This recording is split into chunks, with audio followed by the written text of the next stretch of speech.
Alright, so I've been trying to get this shift knob off for a while now, and I read something online. Let's see how it works.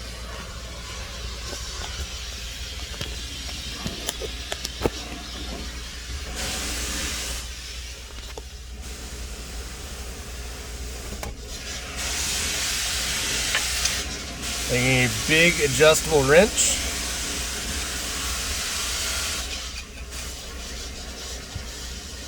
Tighten it at the base of the shift knob.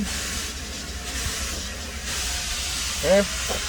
Getting my big hammer here. It's a 2-pounder, and tap upwards on the wrench. Holy moly. Look at that. 2 taps and we're done. Alright, hope this helps.